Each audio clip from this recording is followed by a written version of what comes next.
This is One-on-One.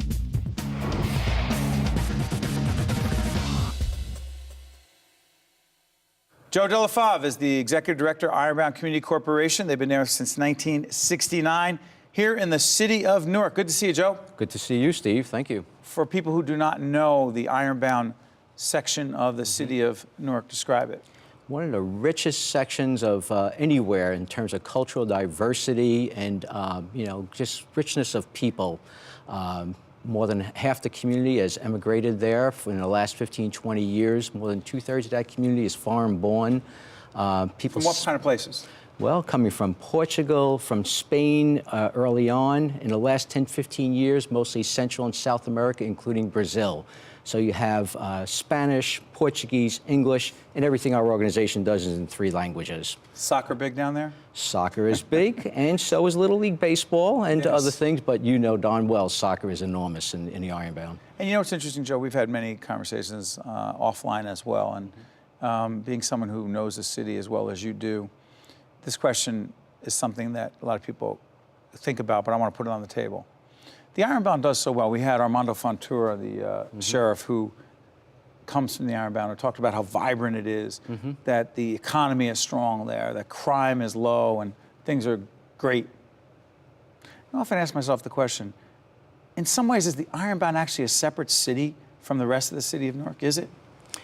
Well, you know, you have that separation of the Amtrak line. And one of, I think, the jobs of the Ironbound Community Corporation... So Ironbound excuse me for interrupting. Ironbound separated from the rest of the city by Penn Station. Physically, yes. Yes. And I think because of its immigrant status, it's been provincial in many ways.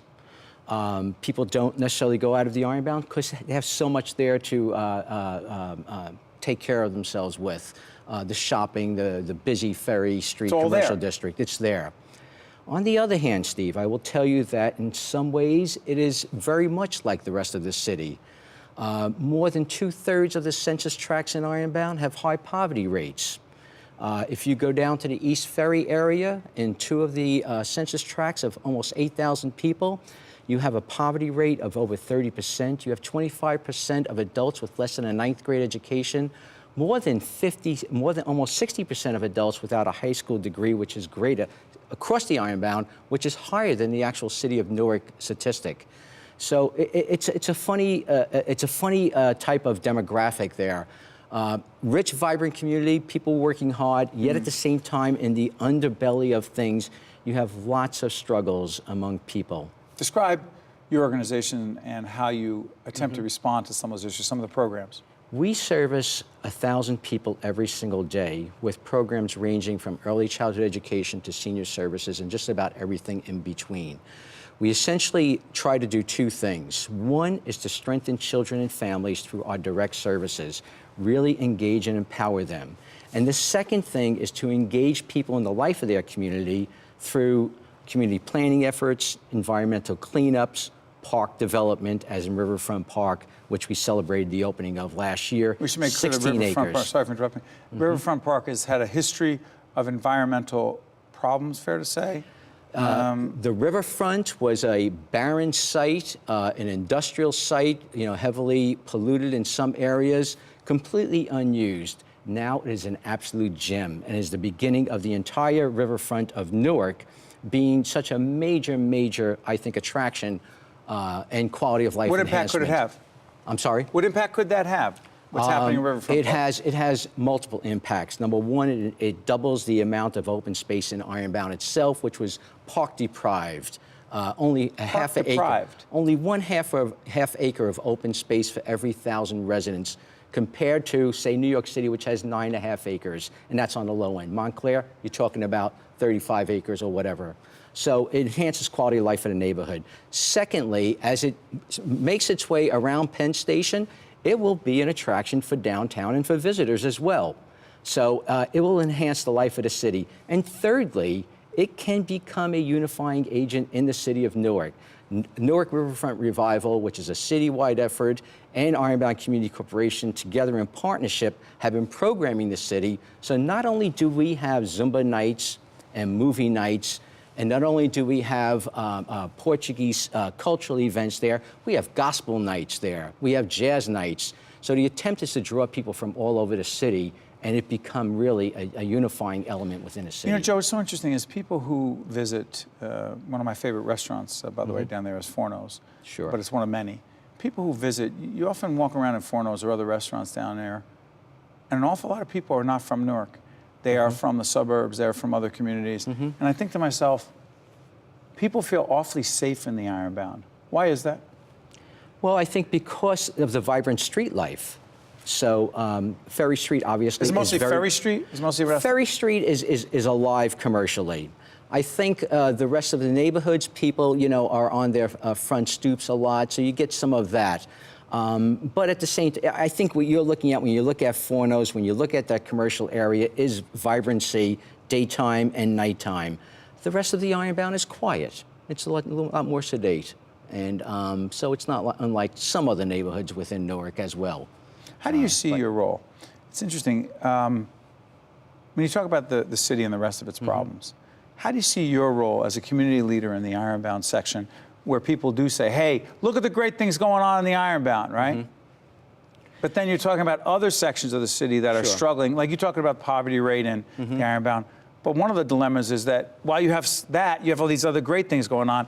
You look at these other community organizations struggling to try to deal with problems, say the Central Ward or the, you know, where the riots happened in '67, whatever. What do you talk to those folks about? And loaded question, I know. Do you get a sense of resentment sometimes that they think, hey, you guys don't have any idea what we're dealing with? Actually, I don't. And I think the reason is because for many years we have been very collegial. We have made strong efforts to cross that Amtrak line. So we, and certainly I and some of the other staff people at Ironbound, play a very, very strong role across the city in coalition building and in various leadership roles. So whether it's the Early Childhood Coalition of Newark, where I sit on the executive committee with other leaders from around the entire city, Newark Community Development Network, where we talk about planning and development across the city, whether it's the Environmental Justice Alliance statewide and within the city, we sit and we play a leadership role at all these levels. So we're constantly talking with others, and I think because of that, and we're actually giving technical assistance and to many others. I think because of that, it's not a matter simply of resentment, but a matter of always building working relationships.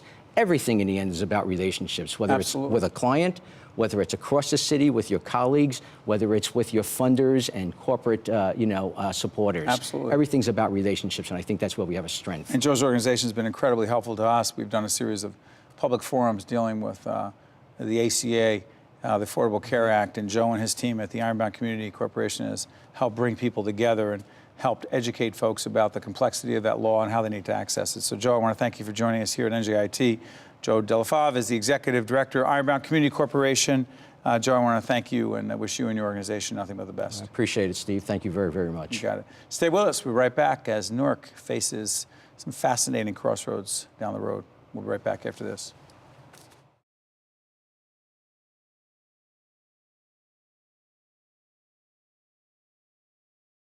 One-on-One with Steve Adubato has been a production of the Caucus Educational Corporation, celebrating over 25 years of broadcast excellence.